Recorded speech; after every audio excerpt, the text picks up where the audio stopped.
to the Sports Mom Playbook.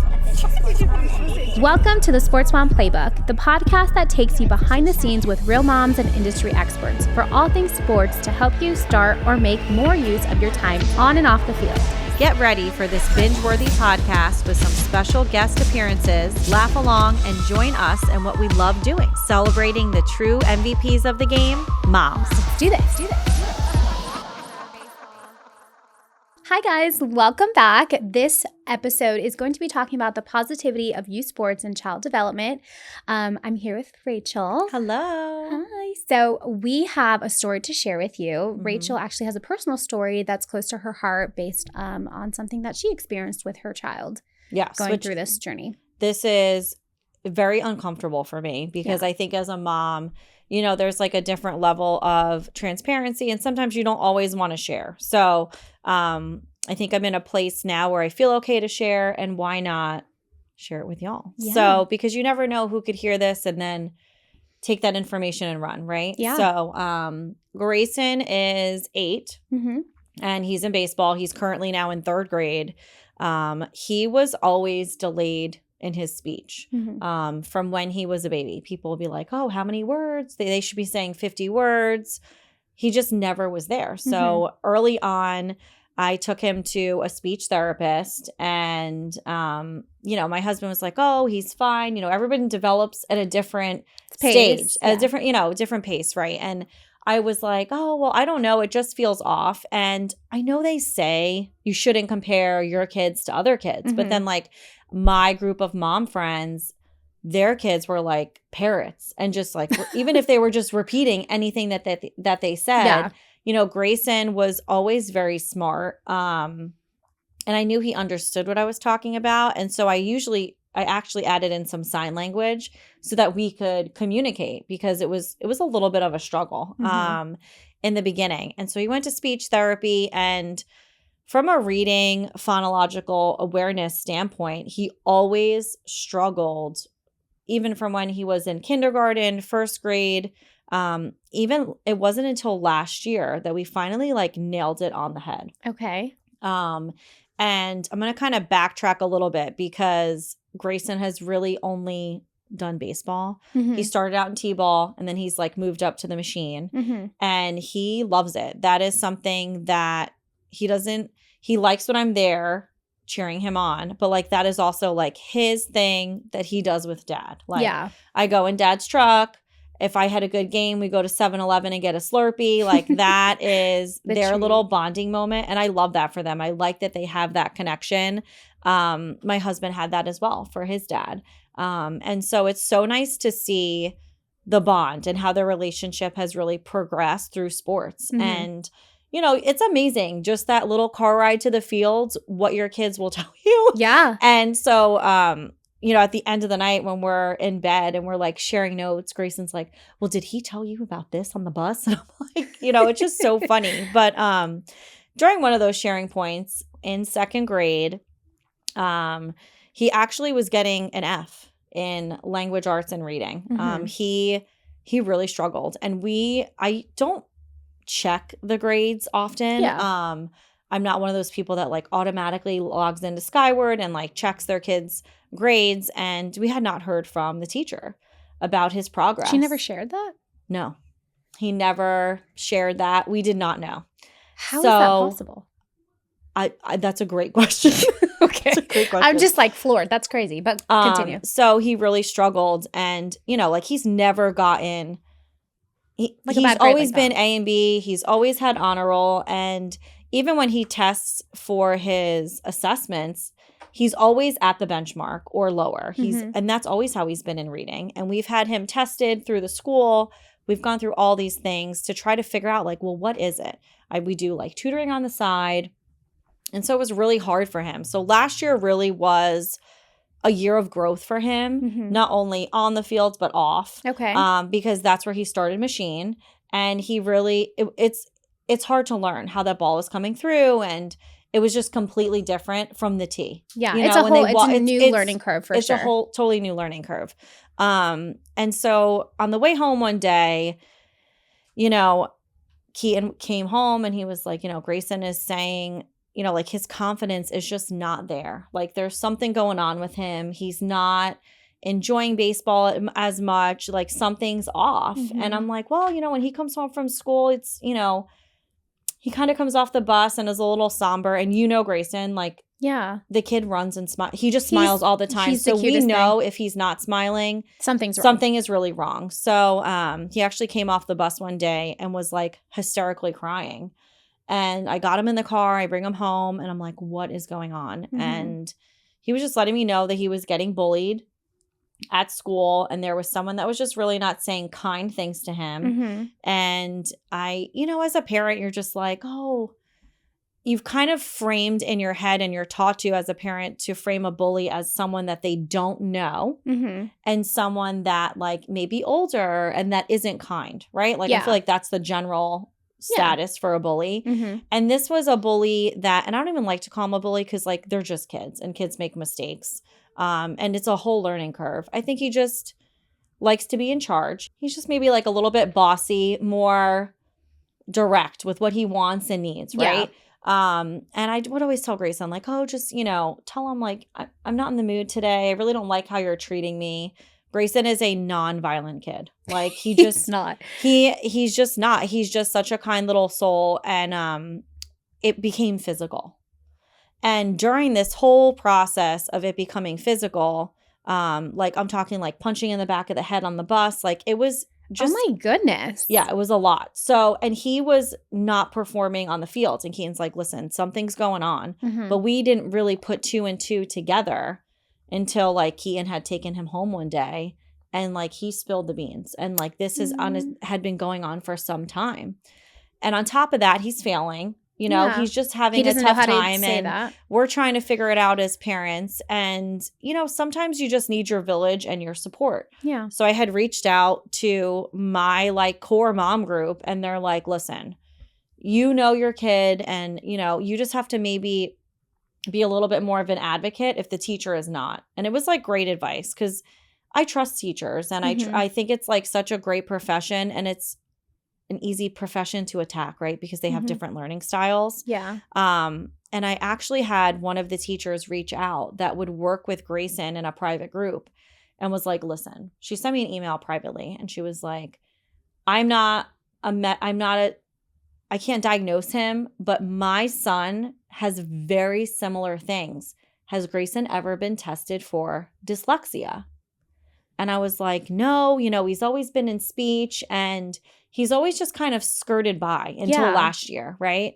And so she was like, she gave me some like great sources to use for testing. And it was like a 5-hour testing experience. Wow. Yes, it was like very specific.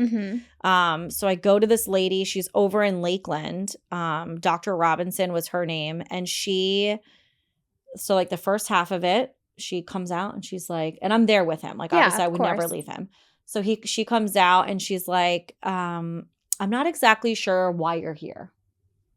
Interesting. And I was like, girl, you have to be fucking kidding me because I just paid $1,200 like and drove like 2 hours to get here. I want him to have something wrong with him, but at the same time, I'm like, you better find the fucking answer. I ain't leaving this house till you tell me what's wrong. You know, and I think it's so hard because as a parent, you share, you know, your life and you share things and people are always like, oh, well, don't compare your kids to others. And it's like, well, what is there? It's not a comparing. Like, I hate that, you know, or like, oh, you're a helicopter parent. Like, that's a compliment. Thank you. I care about my kid. It's true. I care about him and I am his home base. And if I'm not the one standing up for him and pushing forward, we would have never known what was going on and where we are today. Yeah. So, he takes a break. He has like 7 snacks because, you know, Grayson has to eat all the time. And she comes back and she does the evaluation. And so she has him wait at the table. She comes in and she's like, have you ever heard of dyslexia? And I was like, no. Like, I mean, it sounds, I've heard it, but I don't really know the specifics and what that, you know, entails. So she's like, so he actually has a very high IQ. And that's why they haven't been able to catch it because there's basically specific testing in order to catch dyslexia, and there's different levels of dyslexia. Like I have nosedived into this, and it's such a unique thing.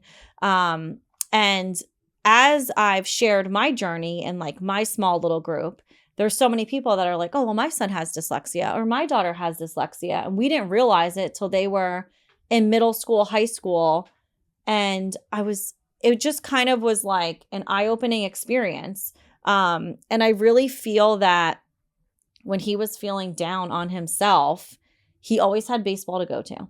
And he would be running, and he would be, he would just put his all in there, and he just wasn't at home sitting down and thinking about where he was struggling and all of those things. And I love that for him. And since his diagnosis, it's brought him another level of confidence. And like, we got books to explain to him, well, this is what it is. And there's nothing wrong with you. You just need different learning accommodations to be successful. Yeah. And it's helped his confidence. And baseball was kind of like that medium ground where like he had his friends that he looked forward to seeing, and they were always cheering him on. And I just love what the sport did, because he was really he was feeling down on himself. Yeah. And as a parent, you can sit there and shield them from only so much. Yeah. And you have to let them experience those thoughts, but you have to also bring them out of it in a way. Yeah. And I think baseball did that. And I think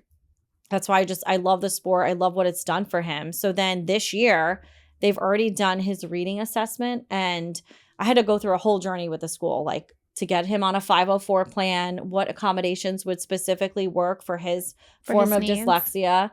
And he's already above the benchmark. That's amazing. And we just started out. Grayson. I'm so excited. That's amazing. It was a really hard time and a hard experience. Yeah, I imagine. I like it because, again, he wasn't at home crying, sitting. It was like, okay, we're going to baseball. Get your clothes on. Like, we don't have time for that. We're gonna do things and kind of like take him out of that funk that he was thinking in his head. That funk in the environment. Yeah. And he's such a different kid this year. Like, his confidence when he walks up to the plate, like he's just really different. And I'm happy for him, and I'm grateful for sports.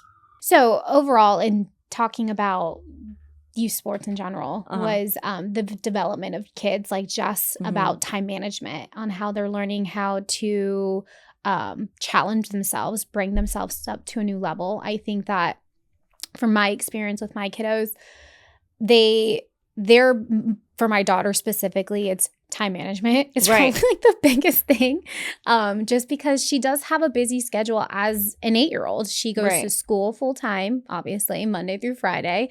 And then right after, she's at pitching lessons. And then right after, she has like a 15-minute window to grab a snack, do her homework in the car as we drive 45 minutes to practice. Right.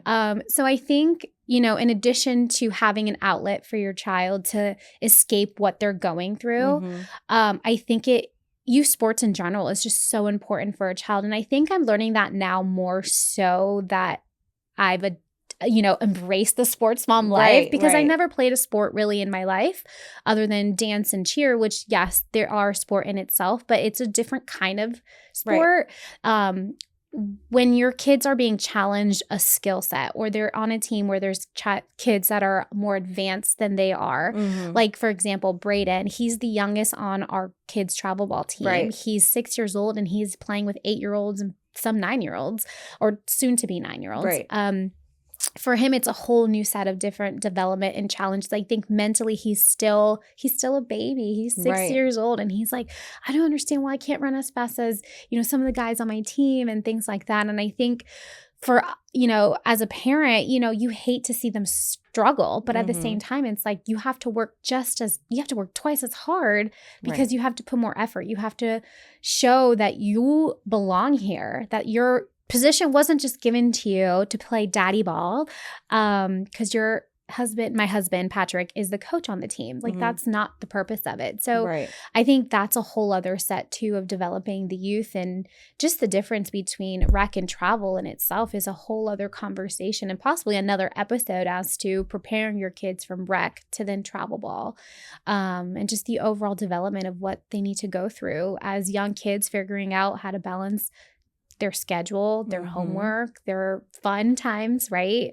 And there's also a level of cleanliness. Oh, God, yes. You know, I mean, just making sure you're like showering, deodorant. I mean, I'm serious. Did you put deodorant on? Did you put deodorant on? Did you wash your face? So, and like their hands and, you know, it just, I think it's a different level. And like Grayson, I started teaching him how to like do the laundry. Really? Because he will literally just like drop all of his stuff. And I'm like, did you roll in the clay? Like, I don't understand the amount of sand that came out of you. Yeah. And I agree with you. It's time management's huge. Yeah. Being responsible for their water bottle. Yeah. Do you have all of your equipment? Mm-hmm. You know, did you pack everything up after the game? Right. Did you do all that stuff? I think sports has a whole unique take on, I think, development of a child in general. I think some parents can be nervous to put their child in sports, not just because of the time commitment. Yeah, that's the word we're looking for. It's just the overall like fear, like, you know, is my child going to be good enough for the team? Are they going to be bullied, or are they going to be felt left out, or how is it going to impact them, right? And every child has their own needs and desires of trying to get better or try something new. And I know there's some parents that have their kids try multiple sports. Right. You know, they're not just married to baseball or softball. They do soccer, they do football, all within the same time frame to figure out what they like and what they're passionate about, and then commit to something like that. So I think it's really important to expose that to your child at a very young age to see like what skills, because I think they develop different skills from different sports, whether you're on a team sport and you're part of a team, or you're doing an individual sport like golfing. It's a very individual sport. So I think it's interesting to see that dynamic and like how that affects the child as they develop. And I think that we're going to have more episodes with professionals that come on here and really discuss like how does it affect them psychologically, how does it affect them overall within their development, because ultimately that's what we want to provide for you guys here as our listeners. Yeah, absolutely. And I think there's so much you can take away even just from this episode, in that you're not alone.